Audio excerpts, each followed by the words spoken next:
Hi guys, and welcome back to another episode of My Hornby Hobby, and the final part, I should think, of airbrushing the Standard 4. Here's the work that we've been able to do so far, which is looking a bit more green. I think the story for this is it's been under a load of trees. Okay, that's my excuse. If something doesn't happen quite the way you expect it to, just roll with it. So here's the tender. As you can see, I've already got it primed white, basically to fade the black paint. And we're basically just going to continue on with this kind of scheme. So we'll go for the mahogany. Get that in the airbrush, lads. I did get a comment on the last episode where Kelly was scolding me for airbrushing the wheel set and the body together. Kelly, this Standard 4 is never moving under its own power ever again. I'm telling you, I've had no amount of trouble with it. No end of trouble. So I'm thinking, right, to hell with it, it's going to be a scrap engine. And I feel the same way as you do, Kelly. I don't like locomotives to be left on sidings, abandoned when they've clearly got steam left in them. But, you know, there's not really much I can do. You know, I couldn't find any parts for it. And plus I've got a better one now anyway, from Bachmann, not from fucking Mainline. Anyway, we'll gloss over that. To get a nice base colour going on, dull as much of the detail as possible. So I'll try and get the tender done in this video, and then maybe maybe the following week, what we'll do is we'll varnish it all and lock in all the things. The reason why I'm not doing it now is for obvious reasons, because I may end up changing my mind on several things. So I think that's just about got it. And because it's a tender, it's a lot smaller. You know, it's a smaller surface area to work with. So let's go for mud brown next. And again, mixing the paints here, it creates a nice little contrast, so then you get a mixture of colours. So instead of just having one, you end up getting two. And then there you go, look at that. That's what you want.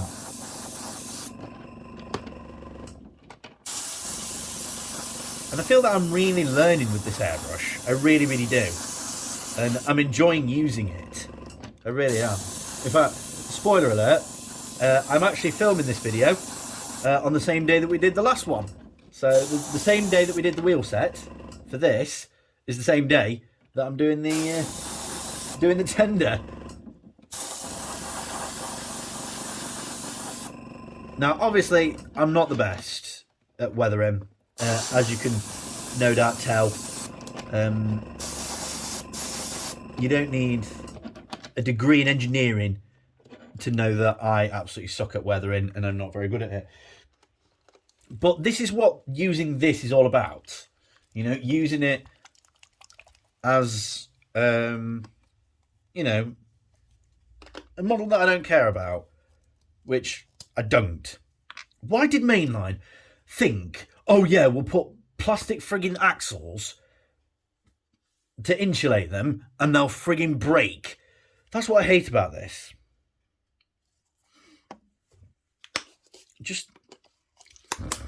Anyway, we'll gloss over that again. So just keeping paint flowing. So yeah, that's already looking pretty good.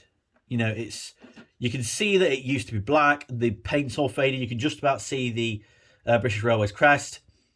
You know, it's all dirtied up.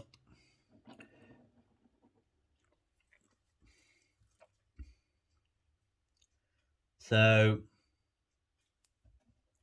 let's try and do. Oh yeah, that makes it look. Oh, that makes it look rusty, which is what I want. Need to check to make sure that this is coming through on the camera. And also another thing that Kelly's doing, well, Kelly's suggested, is that I should wear gloves and wear a mask. The reason why I'm not wearing a mask is so you can hear what I'm saying. Not that it really matters what I'm saying, because, you know, this is a video that speaks for itself. You know, you can tell what I'm trying to do. You know, the title and the thumbnail speak the truth.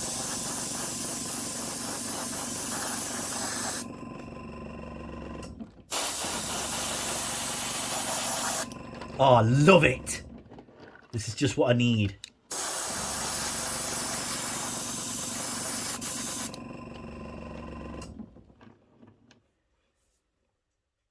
See, that's nice and rusted, or at least just faded. Obviously, this is going to be a learning experience, so maybe the next locomotive that we do, I'll try and make it more than one texture. Because at the minute, that's just one texture with loads of colours thrown on top of it. So let's get a look at it now with the 4. Yeah, the colour is right. You know, how you've got... Just... are we in shot here? Like, there's thicker areas of paint down near the axles, and it gets ever so slightly lighter as it gets up to the top, around here, around where the coal load is, which I probably should have taken out in hindsight. And then, again, it's just the same all the way around, having it darker at the bottom, because obviously the bottom's going to be more exposed to the elements, because you're going to have grass growing and brushing up against it, and wind and rain being blown at it. I feel like being down here, having it thicker, and then having it get lighter as it gets up to the top. So now we'll go for a green, or like a yellowy green, basically to kind of match that. Because what I'd like to do is have some like streaks of, you know how like with tankers, you often have like dried up fluid over the sides. Kind of that, like from the water tank at the back. So we'll go for the old olive green. I'm really enjoying airbrushing. I really am. It's so much fun. And again, we'll keep in the same colour that we've been using, so that it mixes together and it becomes a nice blend. So lift that out of the way. So now we're going to need it more. We'll try and do the axle boxes.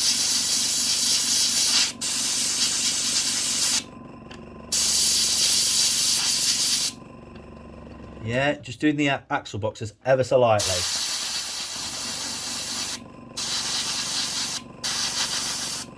Oh yeah, that's looking good. Now, if we go for...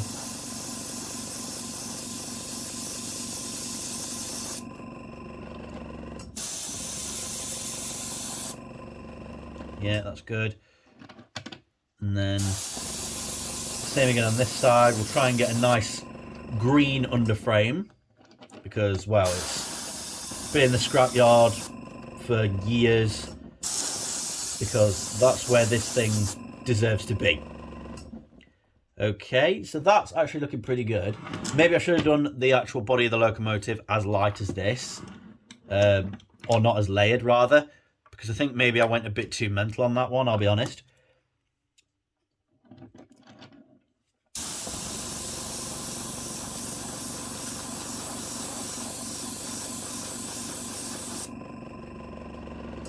But I am really enjoying this. It's quite a lot of fun.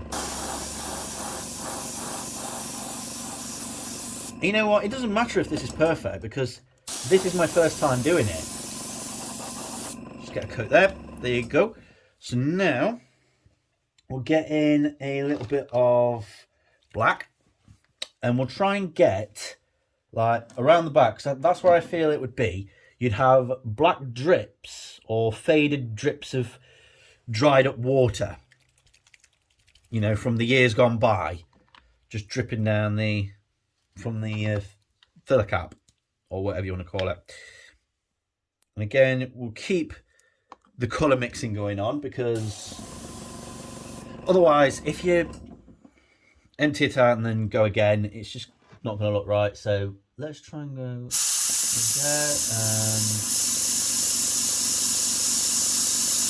get this in with that.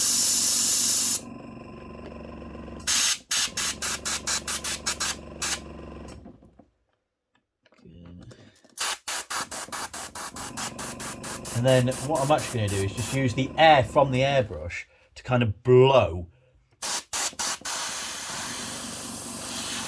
the excess paint around. So I'm not adding new paint to it, I'm just blowing around the paint that's already on it to dry it. And plus then there you go, on the tender there, it creates a rust line, if you like.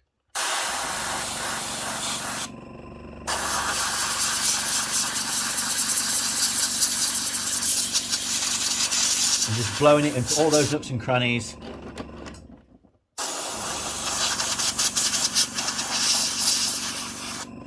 Yeah, that's looking good. And then let's do a little bit on the top, like that.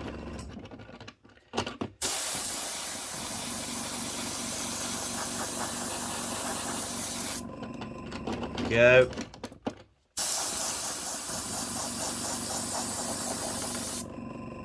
Nice and faded. Right, let's have a look at it together. See what needs improvement and where. So I've got it my side so I can see and judge a bit better. So I think maybe there's plenty of like bolts and rivets all across the bodywork, so I think they need severe rust lines dripping down over the crest and up here and over the edges. You've got to try and think about how something like this would look. So I need some rust, so get a nice rusty colour again. So let's go for this middle stone. We are getting a bit long-winded, so I'll get this on and then we can pretty much call it. And then maybe next episode it'll look completely different from this and look a lot better. So let's go for up here.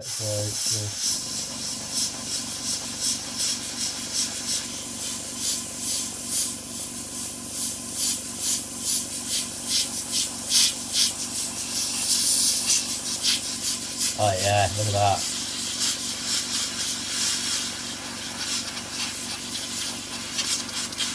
Yes, that's really made a difference because you've got a nice rusty patch there.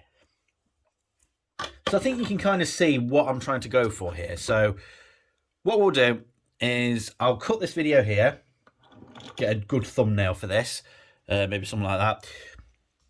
And I'll continue on working on the tender, and then hopefully in the next episode, we can give this a good coat of varnish and do some shots and see how it looks. So thanks for watching, guys. I hope you enjoyed it. If you did, like, comment, subscribe. Always much appreciated. Until next time, stay safe and thanks for watching.